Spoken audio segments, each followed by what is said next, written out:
Hello guys, this is Ravi from Brain Mentors. I'm going to tell you about Python top 20 tips and tricks in this video.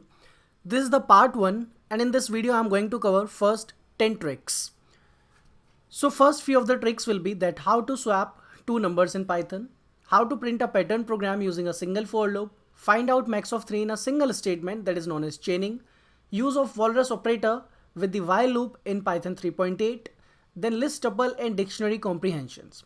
These are the first 5 tricks. After that, I'll tell you about the predefined function like map, filter and sorted function, how to use for else to print a prime number program in Python, then how to reverse a string. These are the first 10 tricks I'm going to cover in this video. In the upcoming video, I'll tell you about function annotations. I know most of the people do not know about how to perform function annotation, what exactly a function annotation in Python is, how to print calendar, difference between is and double equals to operator, zip function, open a website in browser. And after that, I'll be covering packing unpacking, one of the most popular feature of Python, permutation and combination using a package known as ITR tools, checking a sky number or get a character from a sky, build an image downloader, and how to play music so that you can access operating system. So these are the tricks that I'm going to cover in my 2 videos. This is part 1, so let's get started with the part 1 and I'm going to use VS Code to perform some coding part. Okay, so first of all, the first trick that I'm going to cover is swapping off two numbers in Python. So basically in a lot of programming, C, C++, you might have performed it, but without using a third variable is always a challenge. Most of the people do not find it easy. So that's how you initialize two variables in Python, a, b equals to 10, 20. So first I'll print out a and b value before swapping.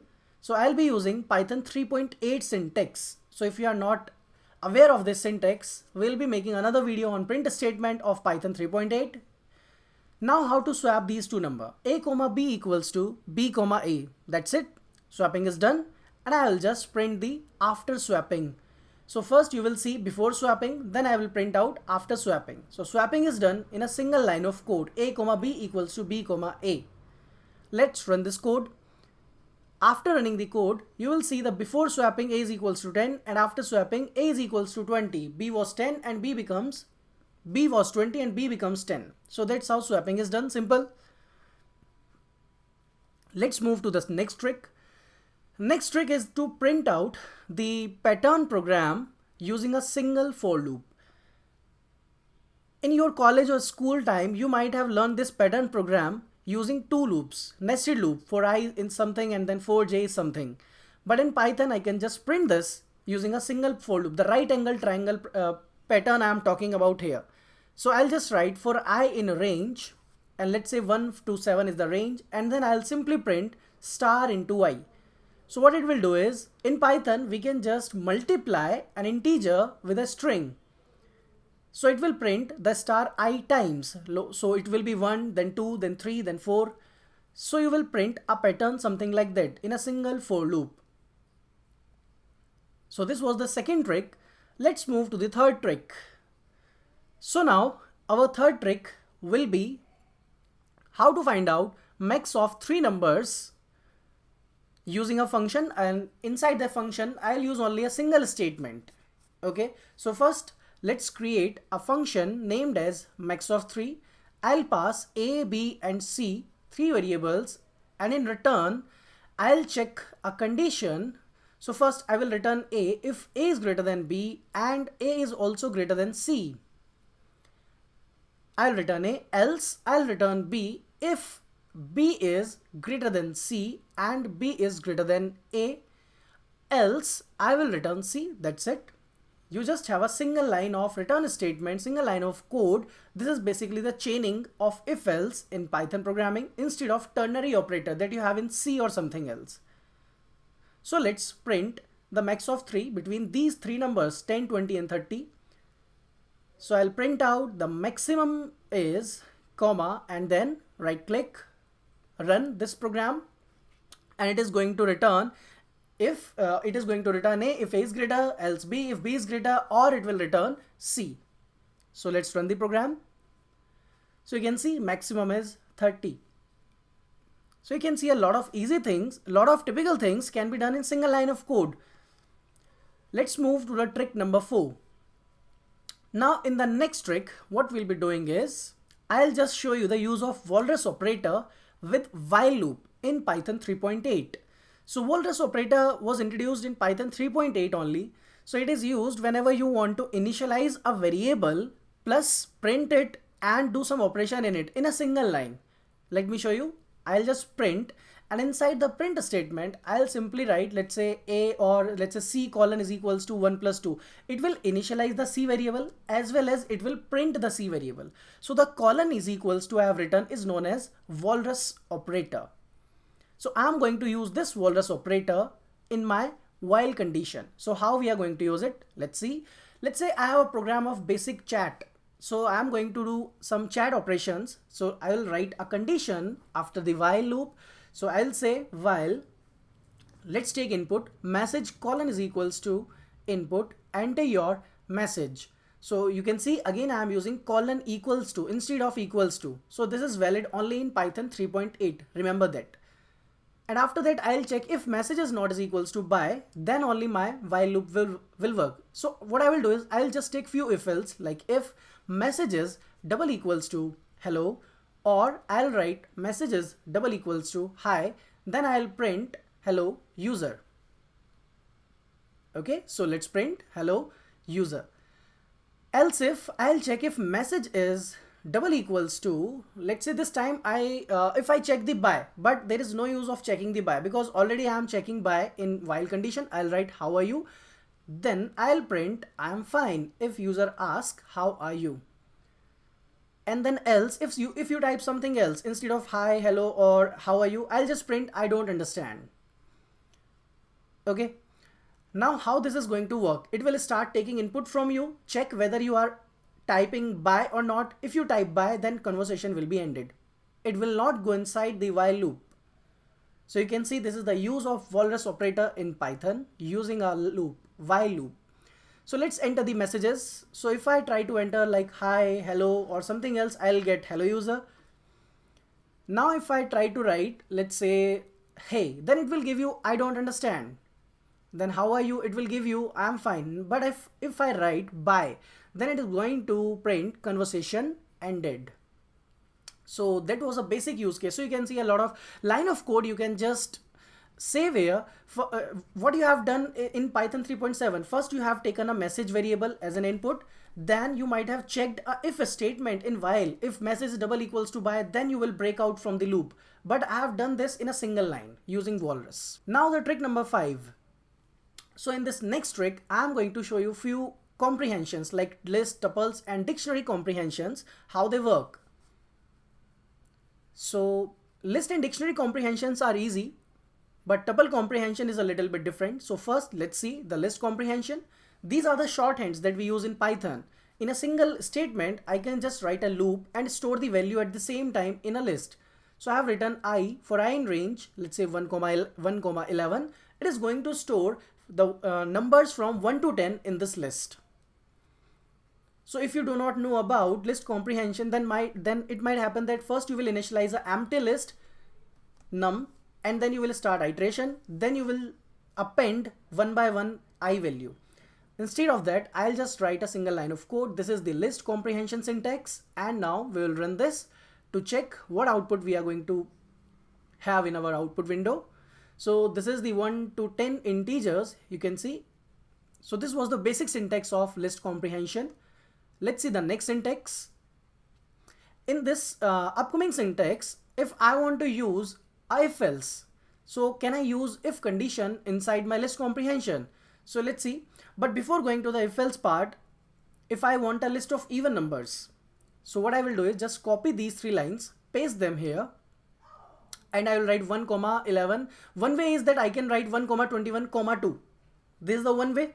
You can just mention the step size as 2 and directly you will get the even numbers. So I'll just print list of even numbers and then we'll see the output. This is the one way. Another one will be using of if else. So I'll use if else in the another. Now that's the output. That's good enough. And now we are going to use the if else So it's pretty simple to use if else in list comprehension as well. You just have written a list comprehension. After the loop, just write if I modulus 2 is double equals to 0. That's it. So you can directly mention the if condition in the list comprehensions. Let's run it. Now you can see the output, that is list of even numbers till 20. Okay, so this was the example of list comprehension. Let's see the examples of dictionary comprehension now. In Python, dictionary is basically a key value pair where we have a key as well as a value with corresponding to that key. So I'll create one example of let's say cubes here. So where I will show you a key which will be like 1, 2, 3, 4, something like that, and the value will be cube of that particular integer. So I'll show you the 1 to 10 only. Let's take a variable cubes is equals to curly braces. Now set is also defined for curly bracket, but we have key value pair in dictionary. So x colon x cube for x in range 1, 11. It will print from 1 to 10. So let's print cubes here. And in the next print statement, I'll print my cubes variable. Now what output you are going to have is, in first x variable you will have the keys like 1 to 10 integer, and as the value you will have the cube of each and every integer. Let's see. Now here's the output: 1 is to 1, 2 is to 8, 3 is to 27, 4 is to 64. That's how the dictionary comprehension is done. So this was the example of dictionary comprehension. Now we'll talk about the tuple comprehension, which is not easy to understand because tuple comprehension is a little bit different from the list and dictionary one. You'll understand the tuple comprehension if only you know about the generators in Python, because tuple comprehension is also known as generator expression in Python programming. If you know about yield keyword, then you will understand the generators. So there is a loop I am using similar to the list. Only the difference is I am using round brackets. Let's print x and see what output we'll get. Okay. Now let's run this program.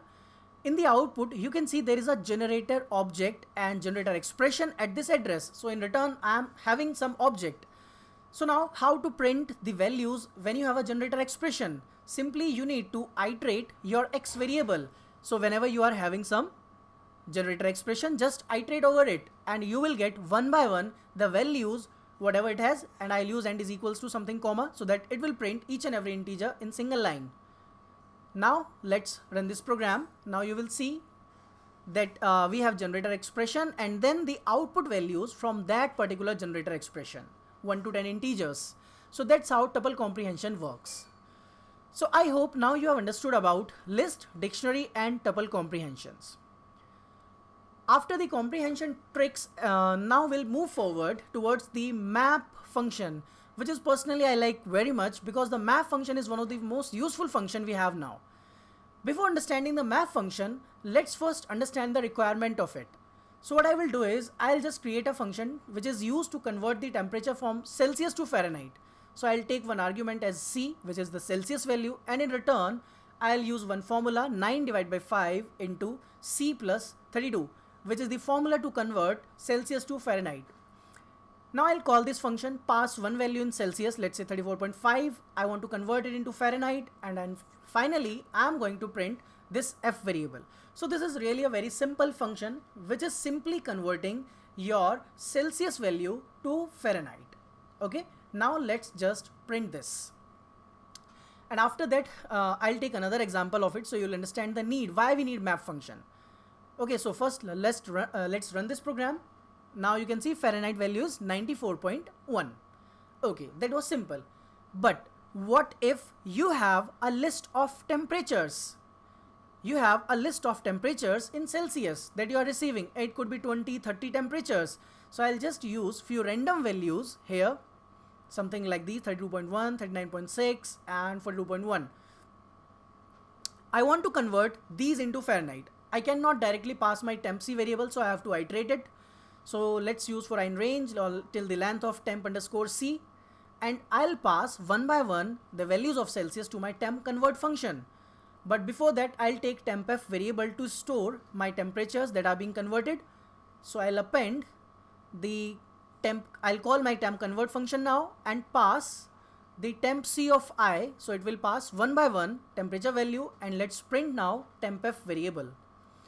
So it will show you the 5 values or the 4 values that I have taken in Celsius will be converted into now Fahrenheit. So this is another example that I have built. So these are the converted values here. Okay, so this was pretty simple, but now could it be more easier for me? Obviously, I can do this whole bunch of line of code in just a single line. By using map function, I can just do this in a single line because map function receive 2 arguments. One is a function and second is iterable. So to build the function, I am creating lambda expression, that is anonymous function, which will receive C as the Celsius, and I have the iterator as temp underscore C, that is my list, that is my iterator. Now in return, map will give you some object, so that's why I have to convert that particular object into a list. From Python 3 onwards, map returns an object. So let's say tempf is this, and finally I can print tempf variable simply. And I'll just comment out this code so you won't be get confusing. And I'll just uncomment my temp underscore C line because it will show you warning or error, something like that. Now let's run this program. In single line, I have created all my temperature into Fahrenheit. So that's the benefit of map function, you can see. In a single line, I can do whole lot of things, something like that. So that's why I personally like these kind of functions.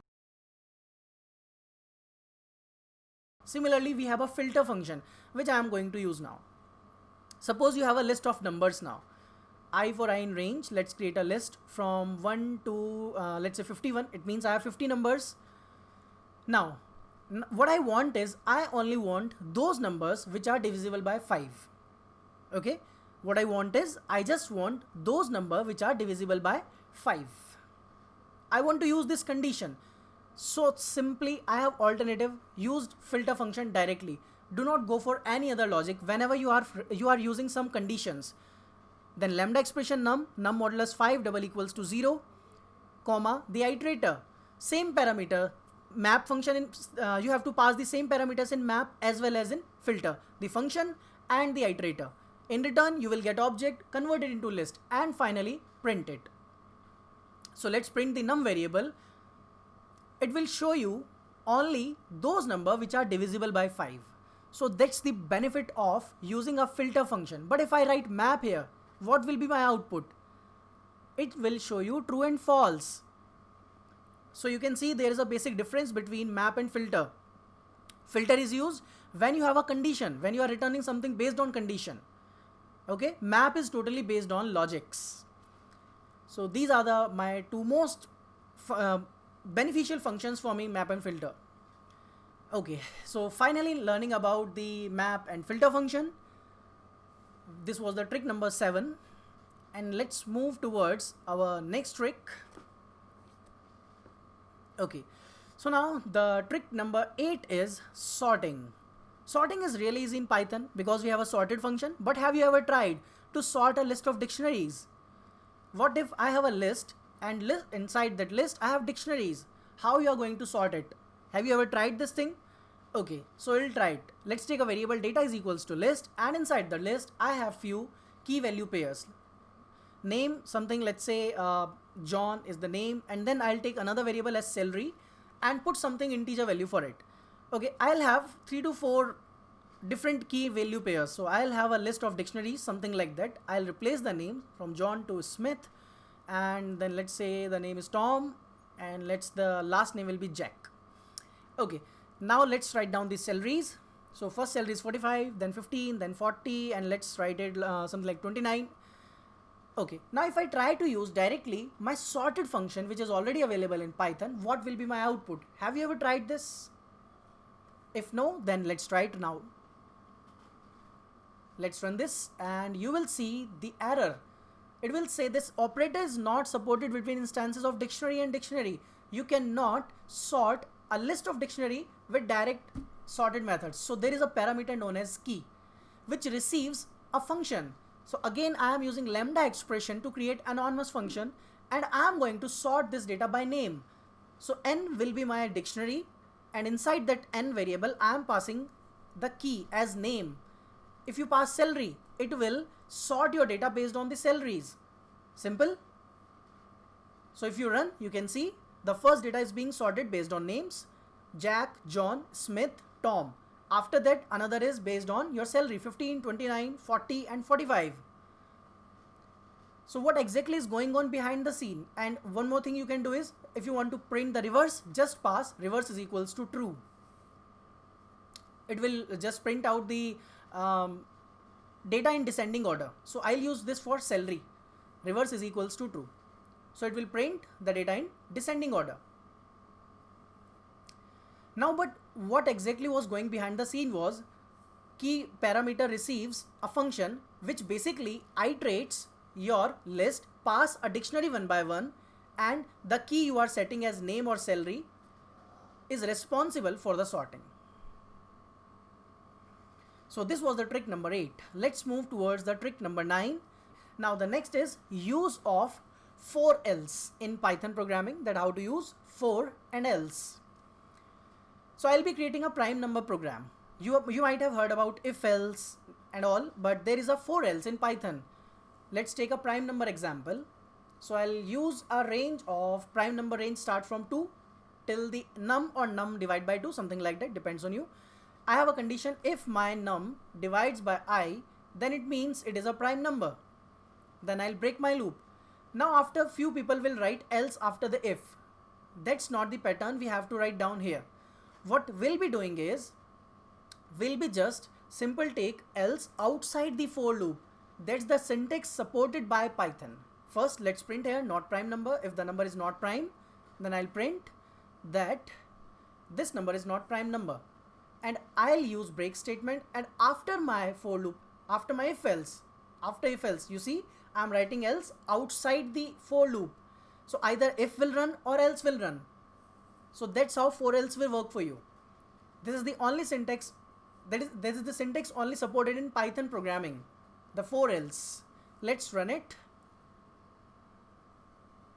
29 is prime number. You can see, you can try to change the number from 29 to let's say 30 and then try to run it.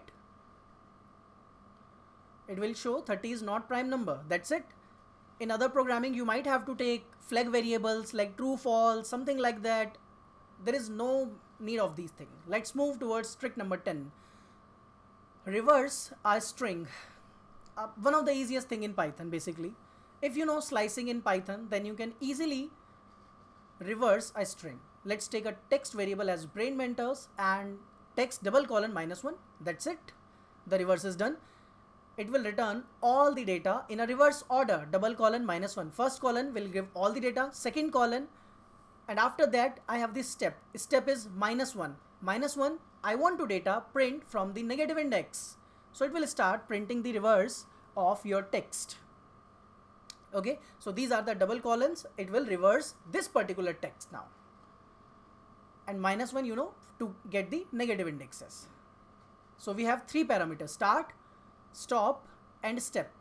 I am not providing start and stop. It means I'll get all the data. By default step is +1, but I am using step as -1. So that's why I'll get the data in a reverse order. Yep, you can see reverse of brain mentor is something like that. I cannot read it. Might be you can. So these was the top 10 tricks in this video. And in the next upcoming video, I'll be showing you next top 10 tricks. Thanks for watching this video.